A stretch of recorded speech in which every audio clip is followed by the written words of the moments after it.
नमस्कार, मैं सैयद अख्तर श्री अरविंदो सोसाइटी की ओर से आपका बहुत बहुत स्वागत व अभिनंदन करता हूं। हम आज शिक्षा में शून्य निवेश नवाचार कार्यक्रम ZIIEI द्वारा संकलित एक रोचक व अभिनव नवाचार के बारे में आपको बताएंगे। हम इनोवेटिव पाठशाला के अंतर्गत NCERT के कक्षा 3 के पर्यावरण अध्ययन की पुस्तक आसपास के पाठ 15 आओ बनाएं बर्तन के नवाचार अभिनव शिक्षण तकनीक की गतिविधि प्रश्न बैंक का इस वीडियो में क्रियान्वयन करेंगे। हम आशा करते हैं कि आप इस वीडियो को देखने के उपरांत इस नवाचार तकनीक को अपने विद्यालय व कक्षा में अवश्य क्रियान्वित करेंगे। इस पाठ को ZIIEI के कई नवाचार गतिविधियों से पढ़ाया जा सकता है, परंतु आज हम इसे प्रश्न बैंक से समझेंगे। तो आइए पाठ का सार समझते हैं। प्रस्तुत पाठ आओ बनाएं बर्तन एक चिड़िया और कौवे की आपसी संबंध को दर्शाती है, जिसमें चिड़िया की सूझबूझ से कौवा उसके बच्चे अंडे नहीं खा पाता है। यह कहानी परोपकार और दया पर आधारित है। इस प्रकार इस नवाचार की यदि नवीनता को देखा जाए तो कक्षा में के छात्र अपने सहपाठियों के साथ मिलकर पाठ के कॉन्सेप्ट पर आधारित अलग अलग तरह के प्रश्नों का निर्माण करते हैं, जिससे कि उनकी मौलिकता का पता चलता है और एक प्रश्न बैंक तैयार हो जाता है। इस नवाचार की क्रियान्वयन प्रक्रिया के अंतर्गत पढ़ाए जा रहे पाठ की अवधारणा के पुनः अध्ययन की सहायता से विभिन्न प्रकार के बर्तन, विभिन्न पेशे, मिट्टी के प्रकार और मिट्टी से बनने वाले बर्तन पर प्रश्न बैंक बनाते हुए पाठ की समझ को विकसित किया जाता है।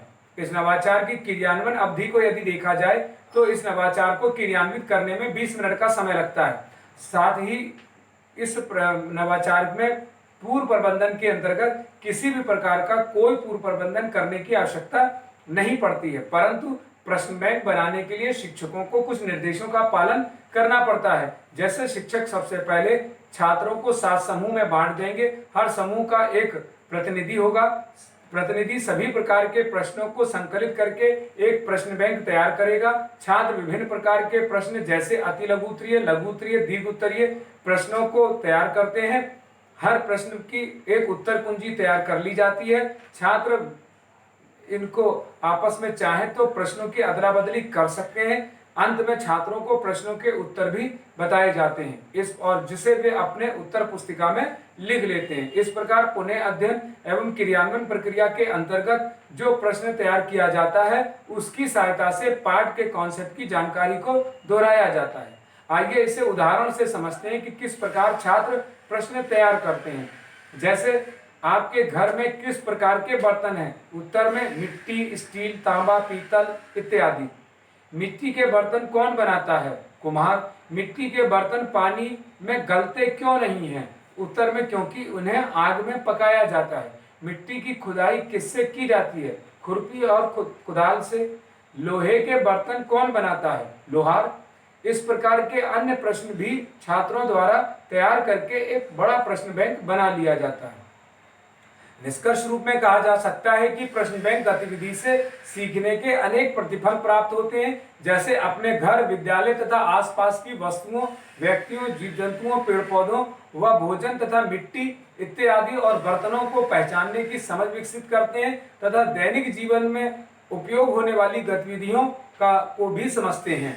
प्रश्न बैंक बनाते हुए छात्र अपनी भाषा और स्कूली भाषा के बीच में जो संवाद करते हैं उससे उनके बीच में एक सेतु का निर्माण होता है तथा निजी अनुभवों को साझा करना, प्रश्न पूछना और तर्क देने की क्षमता विकसित होती है। कही जा रही बात, कहानी, कविता इत्यादि को कहने की समझ विकसित होती है। सूक्ष्म और प्रत्यक्ष पहलुओं का बारीकी से अध्ययन करते हैं।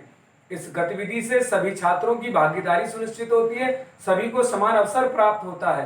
पाठ आओ बर्तन बनाएं के को एक निर्धारित माह में ही शिक्षक पढ़ाते हैं। इस नवाचार से PRT अनुपात का तो ध्यान रखा ही गया है, साथ ही साथ NCF 2005 के उद्देश्यों को भी पूरा किया गया है। इस नवाचार से छात्रों में गहन सोच के साथ आत्म जागरूकता, सृजनात्मकता के साथ पारस्परिक संबंधों का के जीवन कौशल मूल्य का विकास होता है। इस नवाचार से छात्र अभिनव शिक्षण तकनीक को समझते हैं। ये नवाचार वास्तव में एक अभिनव नवाचार है। ये नवाचार आपको कैसा लगा हमें जरूर बताएं। हम ऐसे कई दिलचस्प नवाचार आपके लिए लाते रहेंगे। आपसे अनुरोध है कि आप हमारा YouTube चैनल सब्सक्राइब जरूर करें।